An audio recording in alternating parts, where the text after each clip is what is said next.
स्वागत है आपका तत्वबोध क्लास में। सहनाववतु सहनो भुनक्तु सह वीर्यं करवावहै तेजस्विनावधीतमस्तु मा विद्विषावहै।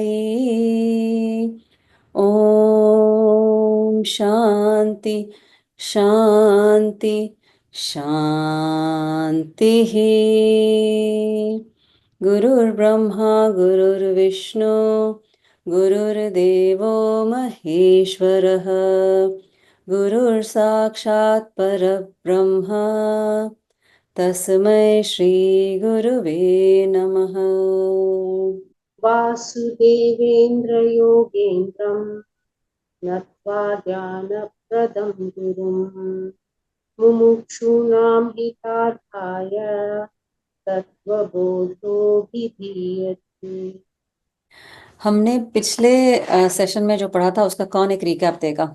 जो प्राणा है वो अन्नमय प्राणमय ये है ना। नो, कोशस आर नॉट प्राणास। प्राणास आर डिफरेंट। मतलब प्राणास कोश के अंदर आता है। कोश इज अ बिगर थिंग। कोश मतलब something that hides. So what all the things that hide the atma? अन्नमय कोश मतलब शरीर। प्राणमय कोश मतलब आपकी एनर्जी सिस्टम्स सारा, है ना। जैसे हमको एनर्जी लो लग रही है तो हमको लगता है हम ही लो हो गए हैं, लेकिन एक्चुअली हमारे प्राण लो हो गए हैं। प्राण का संचार कैसे होता है? अन्नमय को खिला के होता है या माइंड को शांत करके होता है। ओके, तो वो कोशास इसलिए बोलते हैं। कोशा मतलब होता है बटुआ, हाइड करता है कुछ, मतलब कुछ प्रेशियस छुपा के रखता है। बट इसका मतलब नहीं है कि आत्मा उसके अंदर है। इसका अर्थ ये है कि वो डिफरेंट लेयर्स में छुपा हुआ है, हम उसको देख नहीं पाते हैं। इसलिए एक समझ लीजिए 5 ऐसे कर्टन्स लगे हुए हैं। आत्मा तो सर्वत्र है, हम तो सर्वत्र हैं, बट हम उसको देख नहीं पाते हैं कि इन कर्टन्स के पीछे छुपा हुआ है हमारे लिए। हमारी वो दृष्टि आई नहीं है उसके बियॉन्ड देखने की। ठीक है। ब्रह्म और जगत उत्पत्ति के बारे में अब हम लोग जा रहे हैं, तो हम लोग समझने की कोशिश कर रहे हैं क्या है। तो टोटल जो एक तो ब्रह्म और एक माया, दो चीज को डिस्टिंग्विश किया है, कि वो एक्सप्लेन किया है कि ब्रह्म क्या है और माया क्या है। 24 एलिमेंट्स विच वी नीड। ब्रह्म समष्टि के संदर्भ में होता है। जैसे मैंने बताया कि अगर आप prime minister of the country हैं तो आप कंट्री के हिसाब से प्राइम मिनिस्टर हैं, but as respect to your home you're a father. ठीक है। तो ब्रह्म और आत्मा सेम है और हम वही हैं। हमारे ऋषियों ने बोला हम वही हैं। इट्स जस्ट टेक्निकल टर्म समझने के लिए, पढ़ाने के लिए है। ब्रह्म और आत्मा इक्वल टू साइन है बीच में। फिजिक्स जैसे वो कहते हैं, हमारी भी फिजिक्स स्ट्रांग हुआ करती थी, तो but the most crucial is the theory of relativity. It is very hard to understand. At our time things have changed, but the theory of relativity was very difficult to understand. Or once you understand, then it becomes very easy. Online participants के लिए हम ये book use कर रहे हैं, इसका reference ले रहे हैं तत्वबोध। ये है स्वामी तेजो मयानंदा की चिन्मय प्रकाशन की। तो इसमें पेज नंबर 82 पे लिखा हुआ है, अगर आप सेकंड पैराग्राफ देखेंगे, ट्रूथ व्हेन एंडोड विथ माया इज कॉल्ड ईश्वर। ब्रह्म जब माया को यूज करके कोई आकार बनाता है, निराकार से आकार में जाता है, उसको हम ईश्वर बोलते हैं। तो वो कुछ भी हो सकता है ना आकार। 24 तत्वों के बारे में बात की थी। 5 महाभूत, 5 कर्मेंद्रिय, 5 ज्ञानेंद्रिय और 5 प्राणा। और कर्मेंद्रिय और ज्ञानेंद्रियों के बारे में बोला था कि वो बहिष्करण है, मतलब एक्सटर्नल।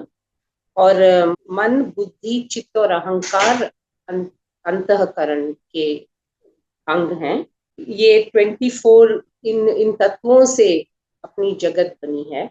माया है वो शक्ति है, उस शक्ति से ही सब बनता है। आकाश पहले बनता है, उसका है शब्द। आकाश से वायु बनता है, फिर उसका है शब्द और स्पर्श, और फिर वैसे तेज जो आग है, शब्द स्पर्श रूप, और आपह मतलब पानी, और क्या बोल, पानी नहीं बोलना चाहिए, जल।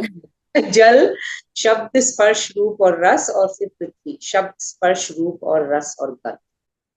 ओके, तो हम आज की पढ़ाई शुरू करेंगे पेज नंबर 87 से। तो हमने अभी तक देखा था 24 तत्वों की ये दुनिया बनी है, उसका निर्माण हुआ है।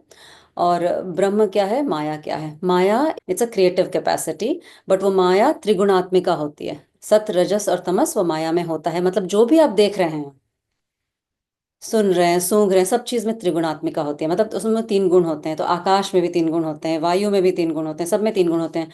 और ये जो उत्पत्ति का हमने पिछले बार देखा था पंच महाभूत का, वो सटल पंच महाभूत है।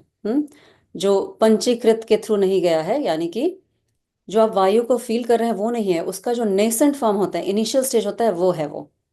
तो आप ऐसा नहीं सोचिए कि वायु जो आपको स्पर्श कर रही है वही वायु देवता है, वो नहीं है वायु देवता।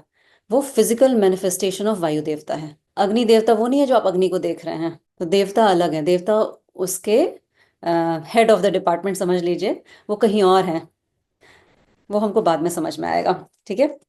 तो पेज नंबर 87 पे अभी इवोल्यूशन ऑफ 3 क्वालिटीज। तो इसमें अगर आप नोट्स बना रहे हैं तो आप ऐसे बना लीजिए कि 5 महाभूत पहले लिख दीजिए, आकाश, वायु, अग्नि, जल और पृथ्वी, ऐसा लिख दीजिए। और उसके बगल में ऐसे 3 डब्बे बना दीजिए, सत्व, SRT, SRT, सत्व, रजस और तमस, ऐसे 3 डब्बे सबके सामने बना दीजिए। तो इसमें इजी होगा समझने के लिए, क्योंकि हर में ये 3 क्वालिटी होती है। अभी हम ज्ञान इंद्रियों को देखेंगे कैसे उत्पत्ति हुई है। नेक्स्ट, ये जो नेक्स्ट श्लोक है हमारा पेज नंबर 87 पे, ये बताता है ज्ञान इंद्रियां कैसे आई हैं। Organs of perception. एतेषां पंचतत्वानां मध्ये आकाशस्य सात्विकाशां श्रोतेन्द्रिय संभूतम्। एतेषां पंचतत्वानां मध्ये आकाशस्य सात्विकाशांत श्रोतेन्द्रियं संभूतम्। वायुः सात्विकाशांत त्वक् इंद्रिय संभूतम्। अग्निः सात्विकाशांत चक्षुरिन्द्रिय संभूतम्। जलस्य सात्विकाशांत रसेन्द्रियं संभूतम्। पृथ्व्याः सात्विकाशांत घ्राणेन्द्रियं संभूतम्। हाँ, तो ये ज्ञान इंद्रिया कम्स फ्रॉम ईच एलिमेंट। जैसे आकाश के सत्व पार्ट से हमारा फैकल्टी ऑफ हियरिंग आता है, power of hearing. Maya power है, तो पावर ऑफ हियरिंग आकाश के सत्व गुण से आता है। और जो हम वायु का सत्व गुण है, उससे हम आता है हमारी त्वक इंद्रिया, ability to feel, the power to feel आता है वायु के सत्व गुण से। सो इसमें रजस और तमस यूज नहीं हो रहा है ज्ञान इंद्रियों में। ज्ञान इंद्रियों में सिर्फ सत्व एस्पेक्ट ऑफ माया और ये 5 महाभूत का यूटिलाइजेशन हो रहा है, ठीक है। ऐसा हमारे ऋषियों ने समझा। अग्नि से के सत्व एस्पेक्ट से हमारी एबिलिटी आती है चक्षु की, पावर टू सी, उसके सिर्फ सत्व एस्पेक्ट से आती है। फिर जल के सत्व एस्पेक्ट से हमारा पावर ऑफ टेस्ट आता है। पृथ्वी के सत्व एस्पेक्ट से पावर ऑफ स्मेल आता है, ठीक है। ये समझ में आ गया। वो जो सत्व एस्पेक्ट है उससे ही सारे ज्ञानेंद्रिय आते हैं। रजस और तमस ज्ञानेंद्रियों में इन्वॉल्व नहीं होते हैं। ईच ज्ञानेंद्रिय comes from each element but only from the सात्विक एस्पेक्ट ऑफ दैट एलिमेंट। वो पंच महाभूत के सात्विक एस्पेक्ट से होता है।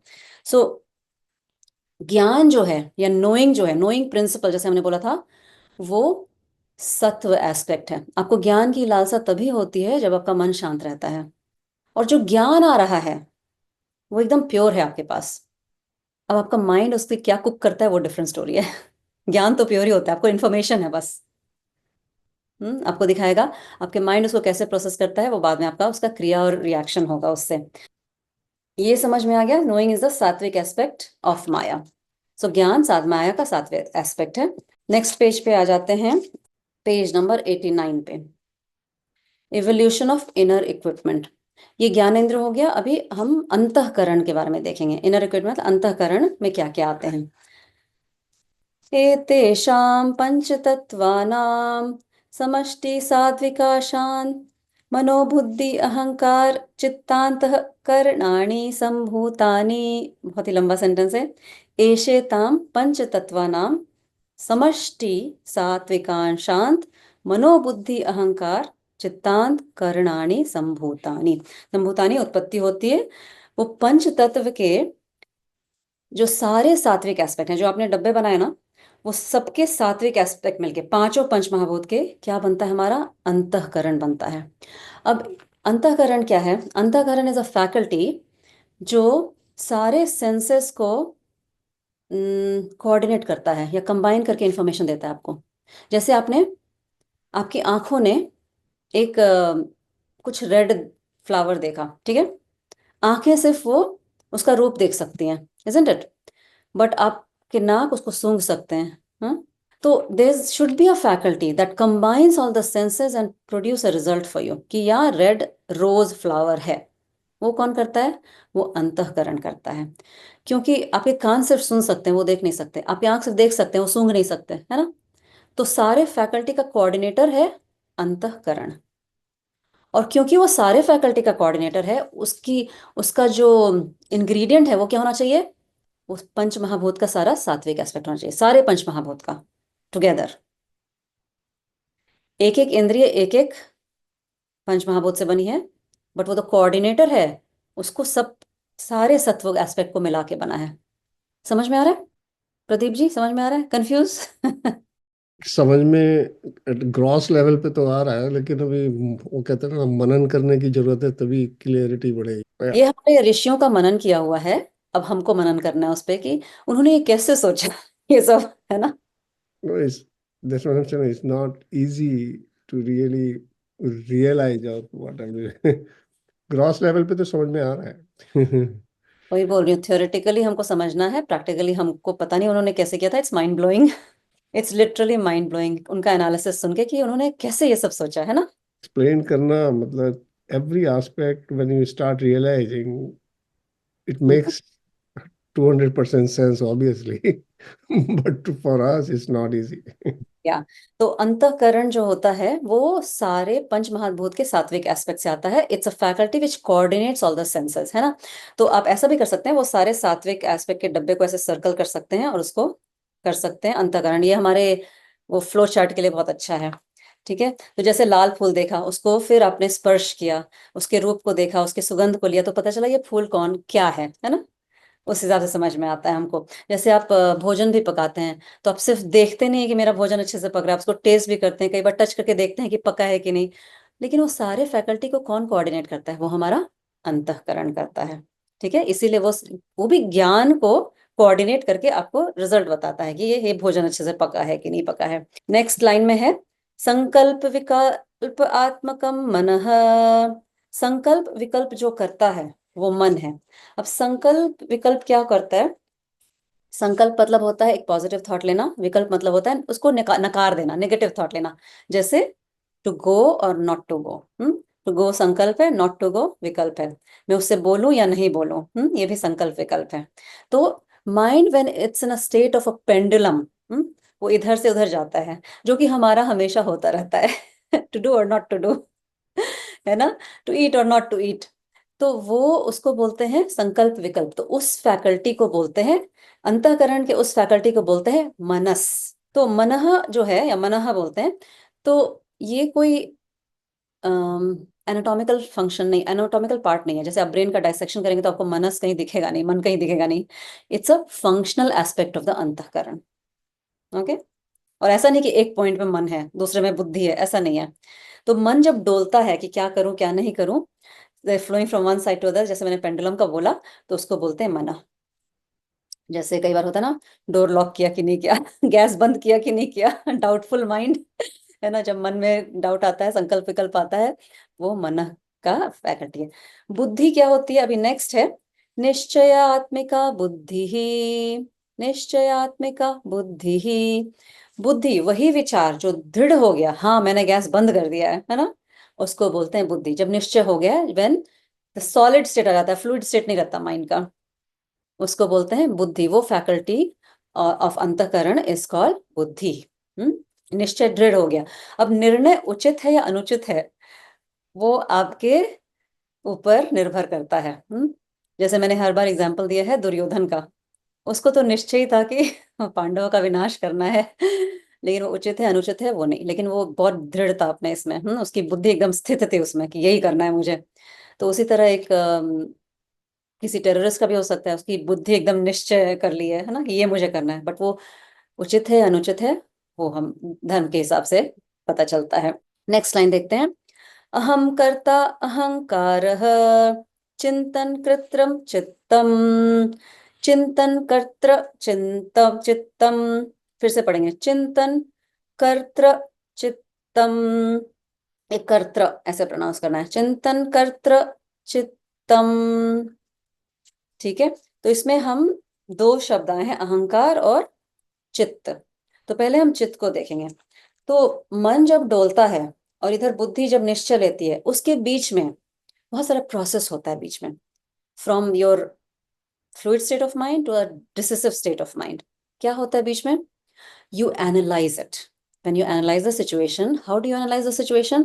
सारे अपने अनुभवों को लेके, एक्सपीरियंसेस को लेके, पुराने अपने मेमोरी में सोच के कि क्या हुआ था, ऐसे करना चाहिए, ऐसे करना चाहिए, उस पर्सन से बात करना चाहिए, नहीं पिछले बार बात किया था तो और ये हो गया था, सिचुएशन बेकार हो गया था, ये सब सोच के, या फिर नहीं हाँ मुझे जाना चाहिए वहां पे क्योंकि वहां जाके ये होगा, पिछले बार मैं नहीं गई थी तो उनको बुरा लगा होगा। तो ये सब जो हम एनालिसिस करते हैं ना, कैसे एनालिसिस करते हैं? सारे अपने पुराने रिसोर्सेस को यूज करके, मेमोरी को यूज करके, थॉट प्रोसेस, एनालिसिस, ये सब जो होता है वो चित्त का काम होता है।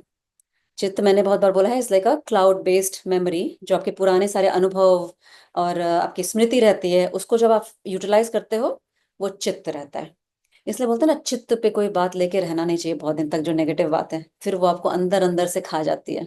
जैसे बहुत बार मैंने देखा है लोगों को गिल्टी या ग्लानी जो होती है बहुत ज्यादा खा जाती है। It has a very negative effect on a mind. Okay, तो चित्त शुद्धि महर्षि पतंजलि योग सूत्र में बताते हैं, आप पढ़ेंगे, योगा चित्त वृत्ति निरोध।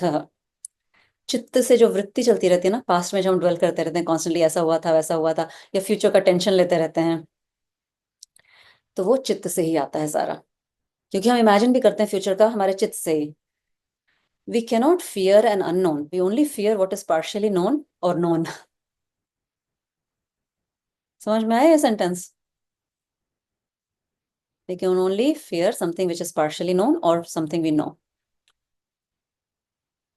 ठीक है, तो हमको कुछ तो हल्का पता रहता है या पता रहता है ऐसे करने से ऐसा होगा, उसी से हमको डर लगता है, भय। तो बोलते हैं ना, अभयम एक कैरेक्टरिस्टिक होता है स्थित प्रज्ञ पुरुष का। तो जैसे जैसे आप अभयम की तरफ जाते रहोगे, लगे कॉन्फिडेंस बढ़ता रहेगा, मतलब कि आपकी चित्त शुद्धि हो रही है। कोई प्रश्न यहाँ तक? बहुत इंटरेस्टिंग है ना। अपने चित्त पे हमेशा ध्यान रखना, उसके लिए वर्तमान में रहना है। और ये हम लेंगे नेक्स्ट सत्संग में हमारा जो इन पर्सन हो रहा है, और it will be also an amazing session because you guys are so amazing. अपनी प्रीवियस मेमोरी को यूज करते हैं चित्त पार्ट में, है ना, पर वो जो अगर रिलेट, जो चीज कंप्लीटली अननोन है उसको भी रिलेट करने की कोशिश करके हम डिसीजन लेते हैं, तो वो भी चित्त की फैकल्टी में आएगा ना। अभी मैंने बोला जैसे हम अननोन को नहीं जान सकते, जैसे कनाडा आने से पहले मुझे पता नहीं था ड्रैगन फ्रूट क्या होता है, तो मैं ड्रैगन फ्रूट के बारे में चित्त पे कभी विचार नहीं कर सकती थी, या मेरे मेमोरी में ही नहीं है वो, या मेरे इमेजिनेशन में नहीं है, कब जब कभी मैंने सुना ही नहीं है उसको, है ना। हम्म, तो ड्रैगन फ्रूट का मैं चित्त में मैं कुछ विचार है ही नहीं मेरे पास, ना पास्ट में ना फ्यूचर में। हम्म, चित्त में वही विचार आता है जो आपको थोड़ा पता होता है फ्यूचर में भी, बेस्ड ऑन पास्ट एक्सपीरियंस, है ना। जैसे अगर आप सोचें कि हाँ पिछले बार हमने एयर इंडिया लिया था तो हमारा एक्सपीरियंस इतना अच्छा नहीं हुआ था तो हम फ्यूचर में भी ले सकते हैं, इसका ही सबसे सस्ता टिकट आ रहा है, बट लेना है नहीं लेना है, तो आपको थोड़ा तो पता रहता है। लेकिन आप ये सोच सकते हैं अरे नहीं, air India is taken over by somebody right अभी, तो हो सकता है उसकी सर्विस अच्छी हो गई है तो ऐसे एनालिसिस करता है चित्त, जो आपको पता रहता है ऑलरेडी। सारे इन्फॉर्मेशन को यूज करते हैं इवन फ्यूचर में डिसीजन लेने के, फ्यूचर का डिसीजन लेने के लिए। अननोन का आप डिसीजन नहीं ले सकते। हम्म, जैसे मैं ड्रैगन फ्रूट का कोई डिसीजन ले ही नहीं सकती थी इंडिया में बैठ के, कुछ पता ही नहीं था क्या होता है। ऑल दीज थ्री, मन बुद्धि एंड चित्त, can only function when you have a functional अहंकार। अहंकार क्या होता है? अहम कर्ता अहंकार, I notion, okay, the notion of I, the description of who I am is अहंकार। अहंकार मन बुद्धि चित्त को तभी एकजुट होता है जब अहंकार होता है। जैसे मैं हूं माइनस है, तभी वो अहंकार, जैसे अंतःकरण सारे सेंसेस को कंबाइन करता है, अहंकार ये तीनों अंतःकरण के फैकल्टी को कंबाइन करता है, एंड देन हम उस हिसाब से वर्ल्ड में फंक्शन करते हैं। जैसे हम ये नहीं बोलते कि मेरा मन सोच रहा है या मेरी बुद्धि ने निर्णय कर लिया, हम क्या बोलते हैं? मैंने निर्णय कर लिया, है ना। हम यही बोलते हैं ना, मैंने निर्णय कर लिया। तो मैं कौन हूं? Based on my understanding of who I M. If I am a teacher teaching you, I'll make the decision based on who I am, how my actions will impact you.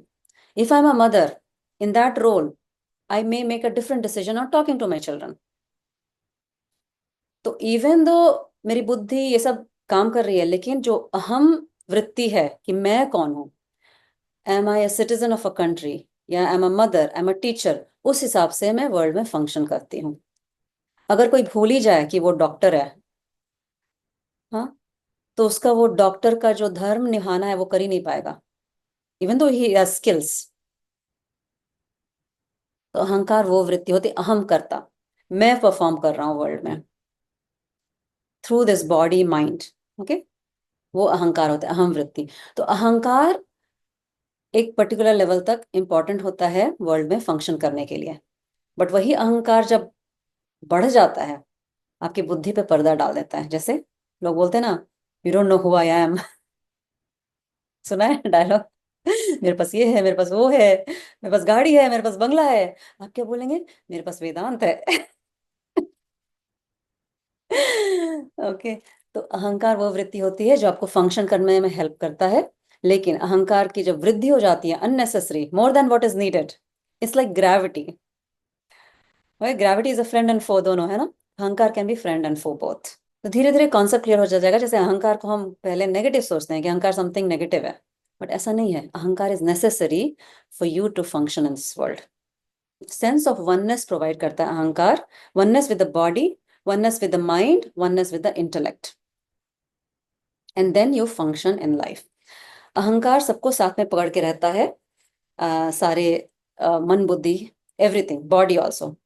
जैसे आपका अगर स्त्री शरीर है तो आपको इस तरह से वर्ल्ड में परफॉर्म करना चाहिए, आप पुरुष हैं आपको इस तरह से परफॉर्म करना चाहिए। वो अहंकार ही आपको बताता है।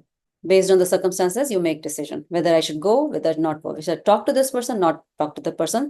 So आपको सबका समन्वय करता है। What is the best for me to take my action through my body, mind, intellect in this situation? वो अहंकार आपको बताता है। तो आज हम यही समाप्त करते हैं और अगले बार हम देखेंगे और डिटेल्स में इसका। हाथ जोड़ लीजिए, टेक अ डीप ब्रेथ। ॐ पूर्णमदः पूर्णमिदं पूर्णात् पूर्णमुदच्छते पूर्णस्य पूर्णमादाय पूर्णमेवावशिष्यते। ॐ शान्ति शान्ति शांति। हरिओम एवरीबॉडी, मिलते हैं अपने नेक्स्ट सत्र में। धन्यवाद।